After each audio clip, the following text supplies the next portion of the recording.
How can I start stacking gold when gold is so expensive? Also, how does gold perform after an interest rate cut?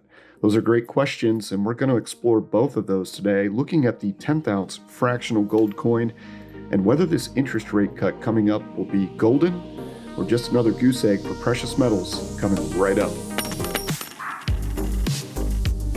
Hey, welcome back to Florida Stacker, a source for all things precious metals right here on YouTube.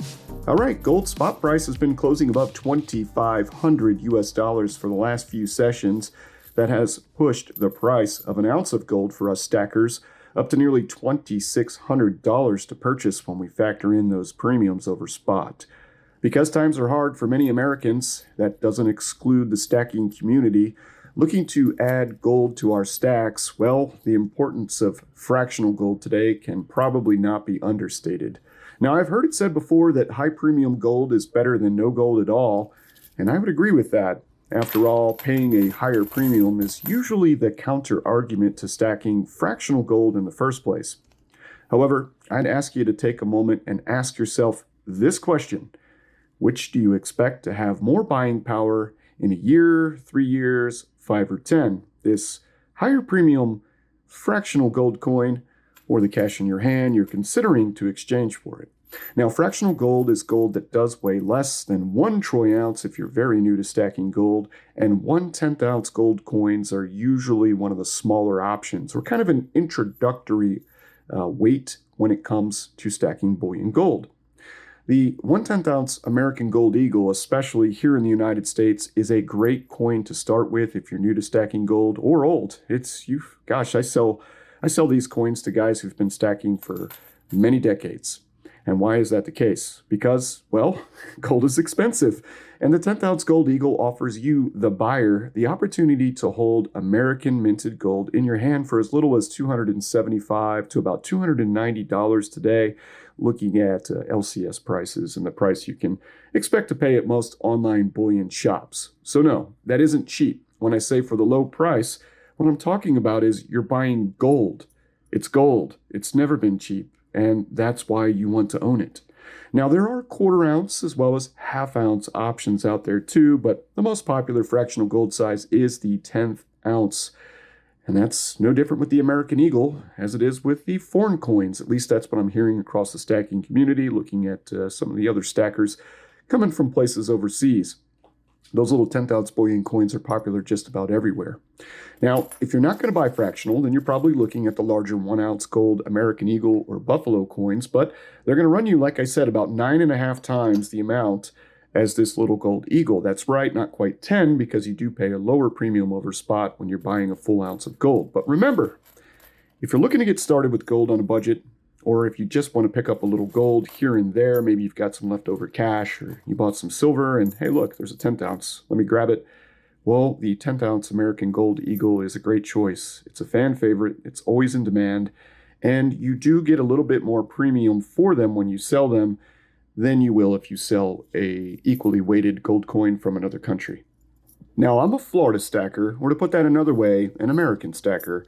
So I am coming at this from a Florida stacker point of view, or from somebody stacking here in the United States. What I can't tell you is what to do with your money, but what I can tell you is that me personally, I've never regretted buying gold. And if for some reason I've had to sell the gold, it's about the easiest thing in the world to sell. Once again, it's gold. As a matter of fact, I'm always trying to find ways to afford more, whether cutting costs or earning more income. Call it an addiction, a hobby, call me a gold bug. All of them are true.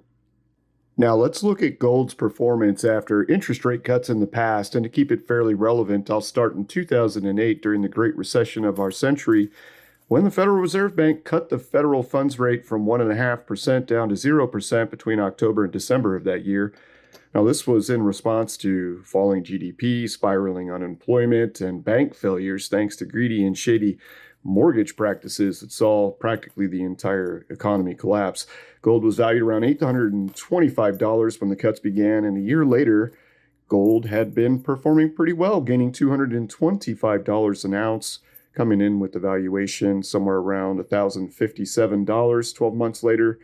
And we did see gold just continue to go up and up and up before reaching a I guess I would say the peak, which was around $1,860 back in September of 2011. Unfortunately, interest rates had little to do with helping gold because they were still at 0% at this time.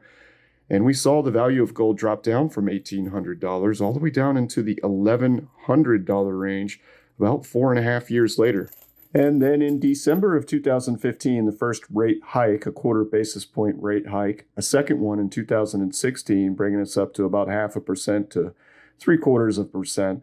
But then 3 in 2017 and 4 in 2018, all quarter percentage point increases, eventually bringing us up between 2.25% and 2.5% on that federal funds rate. And what did gold do?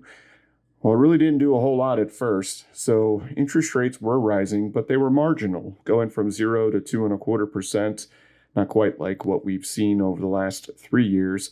But when you get into 2019 now, as rates kind of stabilize around 2.5%, we do see some movement as gold did increase by a couple of $100 heading into 2019. But now let's look at 2020 because things start to get crazy again. So the Fed had realized that it might have tightened, that is, and things came down to 1.5 to 1.75% in 2019, and gold started to do well. And then March of 2020 came around and COVID showed its face, and the Fed took us back all the way down to 0%. And this brings me to some key considerations for my viewers when it comes to gold and its consideration as a defensive asset. While it is true that gold is defensive in nature, it doesn't always perform well during periods of full-blown crisis. As an example, in 2008, we saw gold come down nearly 30%. And when the market was crashing there in March of 2020, we saw gold and especially silver come down as well. Of course, as economic concerns and headwinds do subside, markets tend to stabilize, and the Fed then gets back to quantitative easing, which is boosting liquidity in the financial markets, and that does encourage investment and lending, and those conditions do offer ample liquidity, especially during a low interest rate environment that generally act as tailwinds for gold prices, especially over the long term. And we've seen that because when we really look at the chart between 2020 and now, it has been all good for gold. A couple of dips along the way, but especially when you zoom out, things are looking incredibly good for gold. So in general, gold doesn't necessarily skyrocket when rates are cut. There does tend to be a little bit of a period of a lag, around 1 month of just not much going on. But by the 6 to 12 month mark, after a series of rate cuts, usually you could see some pretty positive results in gold. So we know a 0.25% rate cut is coming this September, up to maybe even 0.5%.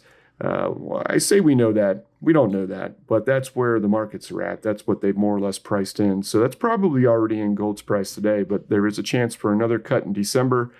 We'll just have to wait and see what happens, what the Fed decides to do. But hopefully you learn a little something. So usually there's a little build up in gold's price leading into a rate cut. Not much just after a rate cut, but about 6 to 12 months later, things do start to look really well for gold, with gains, anywhere between 5 and 8% per year during those periods that we can look at and measure. So thank you all for checking out today's video.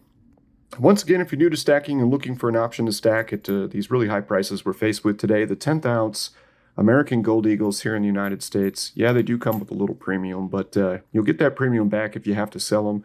And once again, it's gold. It's a quick and pretty easy way to get into gold. They're very easy to sell. Great market out there for them. Plenty of buyers. So something to consider. And also something to consider where we may see gold prices go if the Federal Reserve does start to bring our interest rates back down. And who knows how low they'll go. Thanks for watching, everybody. I'll catch you again soon on another stacking video. Thank you for watching our video. I hope you subscribe to our YouTube channel.